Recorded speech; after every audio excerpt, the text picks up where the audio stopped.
মানে একটা বেতন দেওয়া হইতো, কিন্তু এদের যাতায়াতের জন্য কোনো খরচ দেওয়া হইতো না। ওদেরকে বলা হইতো যে এইটা তুমি যখন যাতায়াত করবা, যেখানে যাবা ওইখান থেকে এটা তুলে নিবা।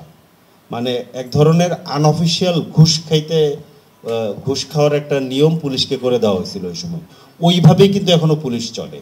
পুলিশের এখনো ধরেন আমাদের যারা এসআই ধরেন কিংবা পুলিশের কনস্টেবল, থানায় যে সমস্ত গাড়ি থাকে, বিশেষত ব্যক্তিগত গাড়ি যেগুলো ব্যবহার করা হয়, এগুলোর তো কোনো জ্বালানির টাকা পুলিশকে কিন্তু দেওয়া হয় না।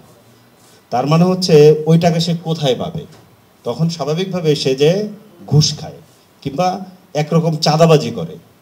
একই রকম একটা মানে ধরন হইতেছে এই সংবাদ মাধ্যমের কর্মীদের সাথে জেলা উপজেলায় পর্যায়ে আছে, যে তাকে একটা কার্ড দিয়ে দেওয়া হচ্ছে, কিন্তু তাকে কোনো বেতন কিংবা অন্য কোনো কিছু নিশ্চয়তা দেওয়া হচ্ছে না। তখন আসলে সে কি করবে? তখন সে আসলে গিয়ে ওই যে যেটাকে বলে কি কি ধরনের মানে এক ধরনের কি বলে যে এক ধরনের ক্রাইম করা শুরু করে সাংবাদিকরা এক ধরনের ক্রাইম করা শুরু, পরিস্থিতির কারণে তারা বাধ্য হয়। তার মানে এইগুলোর আসলে কোনো নীতিমালা কোথাও নাই।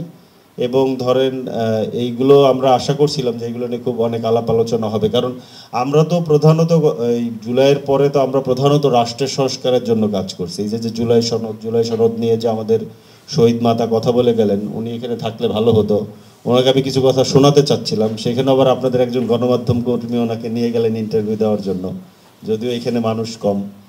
তো ওই এই কিন্তু এইটা ধরেন যে এইটা নিয়ে আমরা গণমাধ্যম নিয়ে আমরা ওই আলোচনা আসলে করতে পারিনি। একটা গণতান্ত্রিক রাষ্ট্রের দিকে যাত্রা শুরু করতে গেলে কি বলে গণমাধ্যম যেহেতু চতুর্থ স্তম্ভ, আমরা নির্বাহী বিভাগ নিয়ে আলাপ করতেছি, বিচার বিভাগ নিয়ে আলাপ করতেছি, পার্লামেন্ট নিয়ে আলাপ করতেছি, পার্লামেন্টের 2টা হাউস করতে চাইতেছি, বিচার বিভাগকে আলাদা করতে চাইতেছি নির্বাহী বিভাগের অধীন থেকে, লোয়ার কোর্টকে হাইকোর্টের অধীনে আনতে চাইতেছি, পার্লামেন্টের স্বাধীনতা চাইতেছি, নির্বাহী বিভাগকে আরও জবাবদিহি করার জন্য পাবলিক প্রতিষ্ঠানগুলোকে স্বাধীন করতে চাইতেছি কিংবা সাংবিধানিক প্রতিষ্ঠানগুলো। তাহলে গণমাধ্যমের স্বাধীনতার কি মানে গণমাধ্যমের কি হবে? গণমাধ্যম যদি একটা স্বাধীন প্রতিষ্ঠান হিসেবে ফাংশন করতে না পারে এবং গণমাধ্যমের যদি জবাবদিহিতা না থাকে, তাহলে আমরা কিভাবে গণতান্ত্রিক রাষ্ট্রের দিকে যাব? এই প্রশ্নের উত্তর আমাদের আসলে খুঁজতে হবে। কিন্তু এই প্রশ্নের উত্তর আমরা এখনো খুঁজে পাইনি, কিন্তু এই প্রশ্নের উত্তর খুঁজতে আমাদের থাকতে হবে। এটা হচ্ছে যে ব্যাপার। সেই জন্য এই ধরনের মুক্ত গণমাধ্যম মঞ্চের মতো যে প্ল্যাটফর্ম, এরকম আরও অনেক প্ল্যাটফর্ম হওয়া দরকার। এবং এই আলাপগুলো আমাদেরকে করতে থাকতে হবে। কোনো জিনিস আসলে রাতারাতি তো হয় না। আলাপ করতে করতে করতে করতে তারপরে একটা সময় যে পরিস্থিতি তৈরি হলে একটা জায়গায় হয়তো বা যায়। আরেকটা ব্যাপার, আমাদের শহীদ প্রিয়র মা যদি থাকতেন তাহলে ভালো হতো।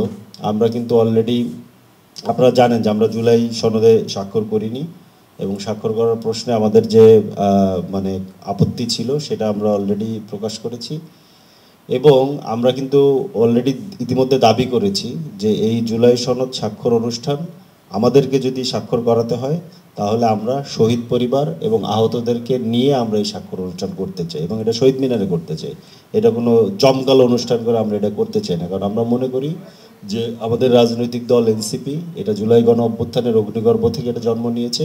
এই শহীদদের প্রতি, এই আহতদের প্রতি আমাদের দায় আছে, আমাদের দায়িত্ব আছে। তো এই দায় এবং দায়িত্ব আমরা পালন করতে চাই, সেটার জন্য আমরা কাজ করতেছি। এবং আমরা মনে করি যে জুলাই সনদটা যদি বাস্তবায়ন হয়, সেটা জাস্ট এটার একটা যাত্রা শুরু হবে। এরপরে আমাদের আরও অনেক লড়াই বাকি থেকে যাবে, মানে এটা জাস্ট শুরুটা হবে। এরপরে হয়তো আমাদের আরও অনেক কাজ করতে হবে, অনেক লড়াই লড়তে হবে। তো সেটা আমরা করব নিশ্চয়ই।